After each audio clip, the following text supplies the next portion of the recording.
नमस्कार विद्यार्थी मित्रांनो, पार्थ कॉम्पिटिटिव्ह फोरमच्या ऑनलाईन फ्री लर्निंग एज्युकेशन तुमचं या ठिकाणी मी स्वागत करतो। विद्यार्थी मित्रांनो, आज ग्रुप सी चा पेपर झालेला आहे आणि त्यामध्ये साधारणतः इकॉनॉमीचे साधारणतः 15 प्रश्न होते। तर ते 15 प्रश्नाची संभाव्य उत्तरे सांगण्यासाठी मी या ठिकाणी उभा आहे। मी श्रीकांत आडे। तर हे 15 प्रश्न आपण बघूया। जर कोणी आपल्या चॅनलला कोणी नवीन असेल आणि त्यांनी अद्याप जर सबस्क्राईब केलं नसेल तर या प्रकारचे व्हिडिओ बघण्यासाठी त्यांनी चॅनलला सबस्क्राईब करावं। चला, धन्यवाद विद्यार्थी मित्रांनो। बघा विद्यार्थ्यांनो, राष्ट्रीय अन्न सुरक्षा अभियान, बघा राष्ट्रीय अन्न सुरक्षा अभियान NPSM कोणत्या पंचवार्षिक योजनेत तयार करण्यात आलेला आहे? बघा साधारणतः 11 पंचवार्षिक योजना पूर्ण झालेल्या आहे। 11 पंचवार्षिक योजना पूर्ण झालेल्या आहे। 12वी पंचवार्षिक योजनेच्या दरम्यान तुम्हाला माहित आहे 2012 ते 2017, तर या दरम्यान आपण नियोजन आयोग स्थापन केलेला आहे, नीती आयोग स्थापन केलेला आहे। बघा तर काय हे साधारणतः 2004 ला आहे। NPSM 2004 ला स्थापन केलेलं आहे। कधी आहे? 2000 राष्ट्रीय अन्न सुरक्षा अभियान 2004 चा। तर हे कोणत्या पंचवार्षिक योजनेत येते? तर 2002 ते 2007, 2002 ते 2007, 2002 ते 2007 ते 2012 आणि 12 ते 17, म्हणजे इथं 12वी पंचवार्षिक योजना, इथं 11वी आणि हे येते कोणती? 10वी। कोणती पंचवार्षिक योजना आहे? ते 10वी। तर उत्तर आहे 10व्या पंचवार्षिक योजनेत। वर्ष सर्वांना जर माहित असलं तर सरळ बनते, एका मिनिटात एका सेकंदात हा तुम्हाला प्रश्नाचं उत्तर जमते। सरळ सरळ 2004 ला NPSM हा प्रोग्राम आपण सुरू केलेला आहे बाबा, तर 2004 ला। चला पुढचा प्रश्न, योग्य विधाने ओळखायची आपल्याला। योग्य विधाने बघा साधारणतः राष्ट्रीय उत्पन्न, बघा राष्ट्रीय उत्पन्न उत्पादन आणि रोजगार पातळी यावरील प्रतिकूल परिणाम टाळण्यासाठी, म्हणजे वाईट परिणाम टाळण्यासाठी सरकार ज्या धोरणानुसार आपल्या खर्च विषयक आणि महसूल विषयक कार्यक्रमाची आखणी व अंमलबजावणी करते त्या धोरणास काय म्हणतात? चलन विषयक धोरण। बरोबर आहे, त्याला काय म्हणतो आपण? चलन विषयक धोरण। लक्षात घ्या, साधारणतः याला चलन विषयक धोरण म्हणतात। तर तुम्हाला माहित आहे राष्ट्रीय उत्पन्न आणि याला आपण राजकोषीय धोरण म्हणतो। तर चलनविषयक धोरण कोण राबवते? तर RBI राबवते। कोण राबवते? RBI। त्यामुळे हे उत्तर कसं आहे? बरोबर हो, चुकीचं आहे।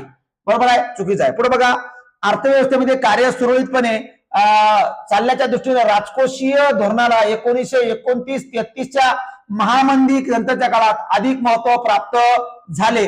त्यामध्ये JM केन्स यांचे योगदान मोठे आहे। बरोबर आहे, विधान ब बरोबर आहे। या ठिकाणी विधान ब कसा? 1929-30 च्या दरम्यान महत्वाची महामंदी जगामध्ये आली होती आणि याचा परिणाम सर्वात राष्ट्रामध्ये झाला। त्यामुळे याचं उत्तर तुम्हाला इथं RBI करते संपूर्ण, आणि चलनविषयक धोरण जे असतात मॉनिटरिंग पॉलिसी, तर हे कोण करत असते? RBI। आणि फिस्कल पॉलिसी कोण करते? सरकार। तर त्यामुळे फक्त ब।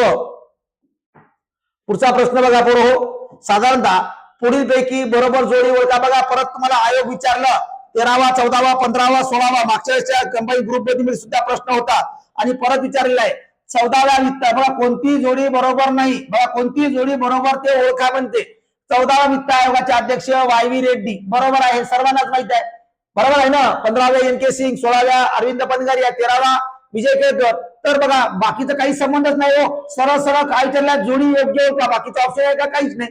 10वी पंचवार्षिक योजना आताच आपण सांगितलं 2002 ते 2007, त्यामुळे हा काही प्रश्न चुकीचा आहे। बरोबर आहे ना?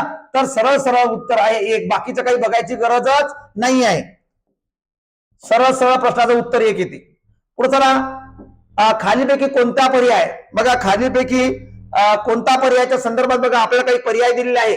जनधन, प्रधानमंत्री जनधन योजना, याचं घोषवाक्य पण विचारलेलं आहे। मेरा खाता भाग्य विधाता, याच्या पूर्वी विचारलं 14/8, बघा 14 ऑगस्ट 2018 ला प्रधानमंत्री जनधन योजनेच्या 3 प्रमुख सुधारणा योग्यरित्या दर्शवते। काय दर्शवते?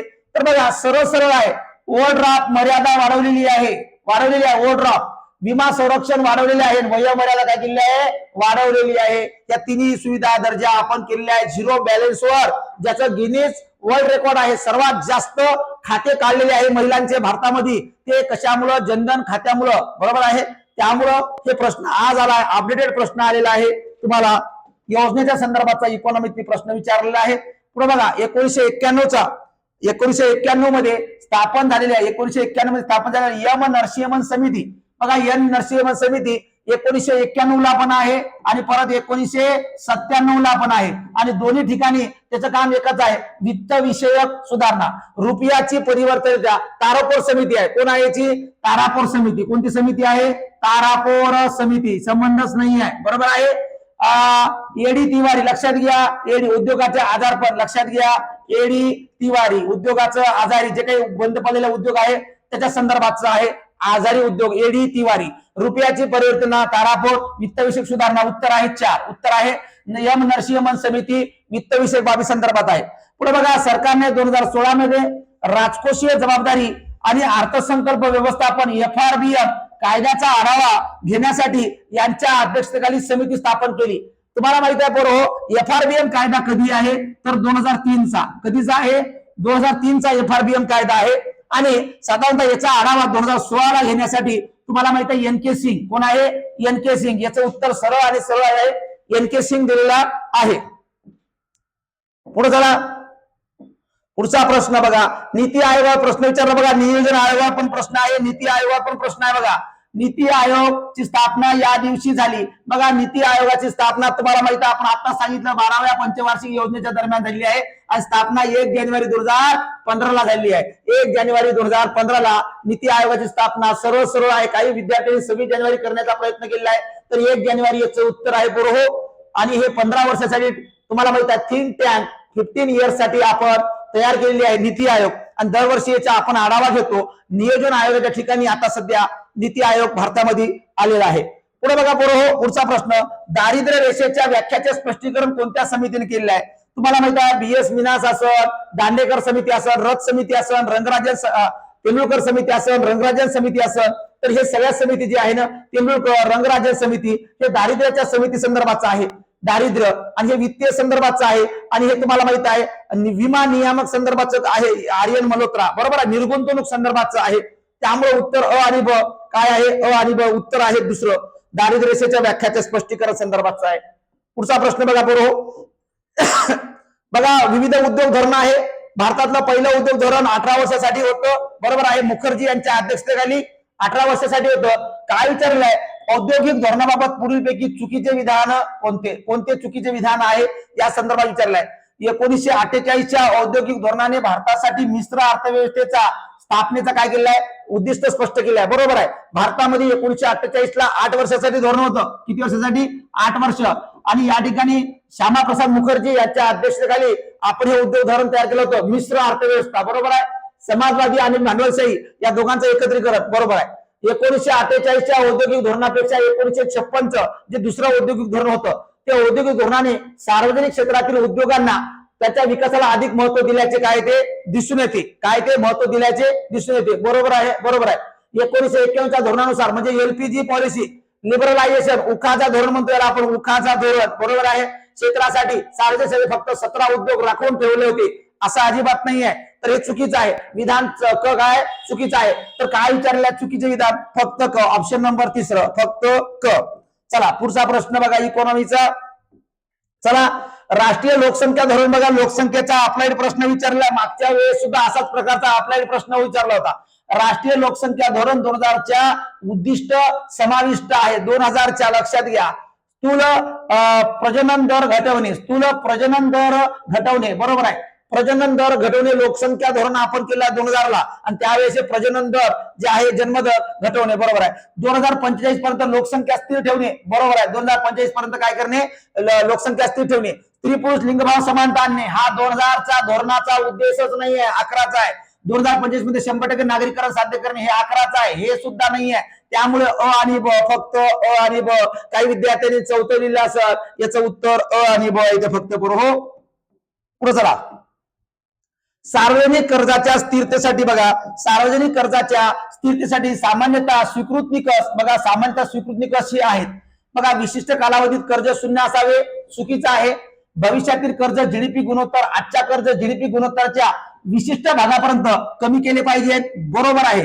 भविष्यासाठी कर्ज GDP गुणोत्तर आजच्या गुणोत्तरावर निश्चित केले जाऊ शकते, बरोबर आहे. GDP गुणोत्तर आजच्या याच्यावर काय केले जाते?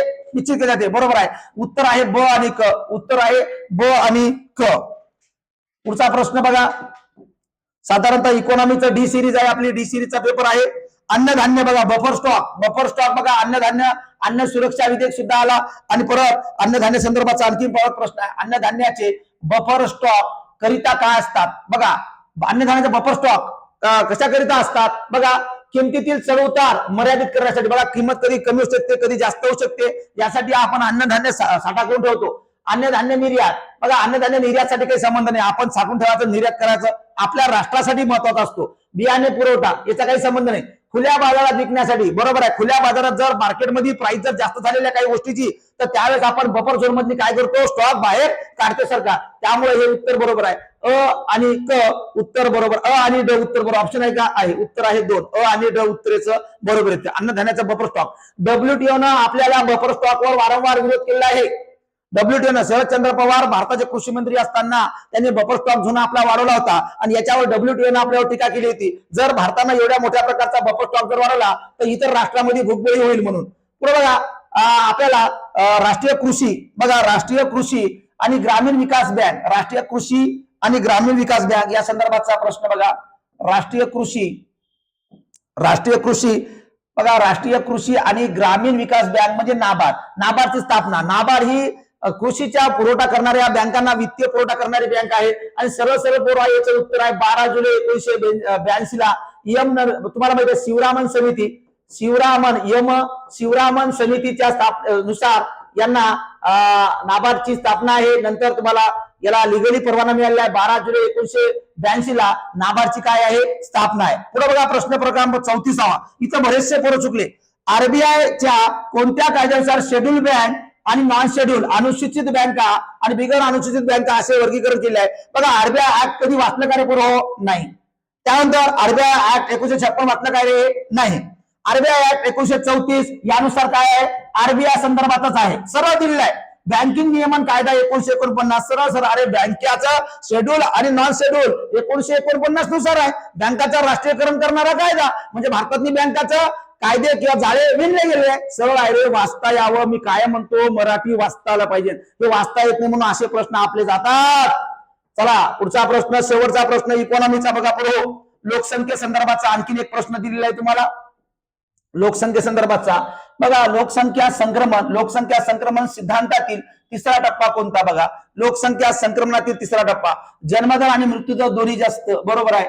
जन्मदर आणि मृत्यूदर दोन्ही जास्त आहे. त्यानंतर लोकसंख्येची जलद वाढ आहे, बरोबर आहे. मृत्यूदरात लक्षणीय वाढ आहे, मृत्यूदर कमी झालेला आहे, मृत्यूदर दिवसेंदिवस कमी होत आहे. जन्मदरात लक्षणीय घट आहे, हे वाढ झालेली आहे. काय झालेली आहे, वाढ. त्यामुळे हे नाही उत्तर आहे अ आणि ब. सरळ आणि साधा आणि सोपा आहे. लोकसंख्या आपलाही प्रश्न आहे, उलट तो चांगला आहे. पण यासाठी आपल्या कन्सेप्ट क्लिअर पाहिजे आणि कन्सेप्ट क्लिअर नसले तर आपल्या हृदयाला, आपल्या मनाला चटका देऊन जातात आणि आपण स्थिर नसतो. आपल्याला काय काम करायचं आहे, आपण काय घेऊन चाललोय ते आपण कामावर आपलं कॉन्सन्ट्रेशन नसते. त्यामुळे ह्या चुका होतात, कारण आपण होरपळून जातो, कुठेही काहीही करत असतो. विद्यार्थी मित्रांनो, या प्रकारचे इकॉनॉमीचे प्रश्न आहेत आणि हे सगळे संभाव्य आहे. ओके, धन्यवाद.